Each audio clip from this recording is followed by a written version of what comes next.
नमस्कार दोस्तों, आज हम बात करेंगे how to live the balance lifestyle. Balance lifestyle कैसे जी सकता है आदमी। बहुत से लोगों को मैं देखता हूं, उनके पास बहुत पैसा है लेकिन वो खुश नहीं है। अगर आपके पास कितना भी पैसा हो, कितनी भी दौलत हो, कितने भी एसेट्स हो, अगर आप खुश नहीं हैं तो उस पैसे का क्या मतलब है। जिंदगी में खुशियां हैं तो सब कुछ है, खुशियां नहीं है तो कुछ नहीं है। क्यों हम काम करते हैं रात दिन, क्यों भाग दौड़ करते हैं? इसीलिए करते हैं ताकि हम अपनी जिंदगी में खुशी से रह सके। और बहुत बड़ी एक सीक्रेट मैं आपको ये बताना चाहता हूँ। पिछले 40 साल से मैं व्यापार में हूँ, काउंसलिंग करता हूँ, बहुत सारे फैमिलीज काउंसलिंग करता हूँ, लाइफ कोच का काम करता हूँ।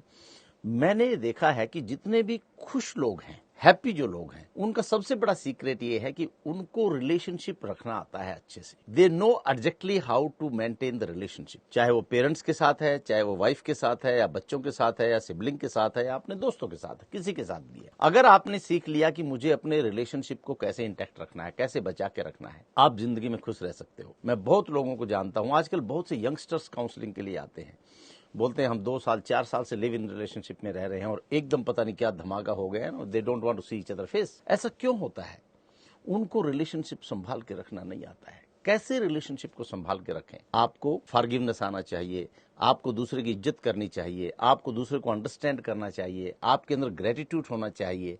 ये जो सारी चीजें हैं, ये आपको डेवलप करनी है, ये हैबिट्स अपने आप में हैं। खुश रहने के यही तरीके हैं।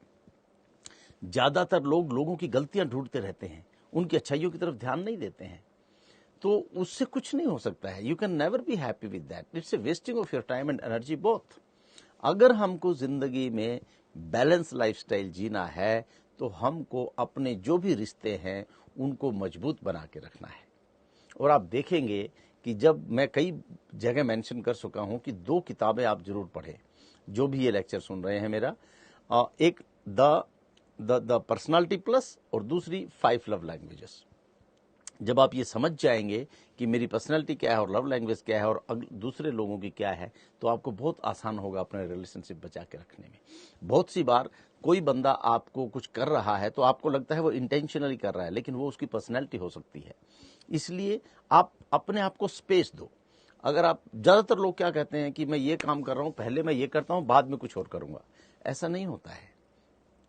एक ही काम को आप 24 घंटे थोड़ी कर सकते हो, आप बोर हो जाओगे। आपको मल्टी ओरिएंटेड सोचना है, आपको इंटीग्रेटेड अप्रोच रखनी है लाइफ में। आपने सुबह 1 घंटा कुछ किया, शाम में 1 घंटा कुछ किया, बीच में कुछ किया, फिर कुछ किया। इस तरह से आपको मल्टीटास्किंग काम करने हैं ताकि आपका दिल लगा रहे और आपका उसमें इंटरेस्ट बना रहे। बहुत लोगों को ये नहीं पता है कि उनको रुकना कहाँ है। कई लोगों को मैं देखता हूं जब काउंसलिंग में बैठते हैं, वो एक दूसरे की बुराई करते हैं तो करते ही रहते हैं। They never know where to stop. तो ये बहुत जरूरी है सीखना हमको कि हमें कितना बोलना चाहिए, कहाँ रुकना चाहिए, कहाँ झुकना चाहिए। एक स्वामी जी कहते हैं कि अगर आपके झुकने से कोई रिश्ता बचता है तो आपको झुक जाना चाहिए, लेकिन अगर बार बार आपको ही झुकना पड़े तो आपको रुक जाना चाहिए। ये चीजें सीखनी बहुत जरूरी है। तो दोस्तों, मैं समझता हूं कि आदमी को बैलेंस लाइफस्टाइल जो जीने का जो तरीका है वो यही है कि हमारे जो रिलेशंस हैं वो हम लोगों से अच्छे बना के रखें। फिर आप देखेंगे कि किस तरह आप जिंदगी में खुश रह सकते हैं। So if you like this information, please share with others, like my channel and subscribe the channel so I can send more and more information to you. Be happy, be healthy and be successful.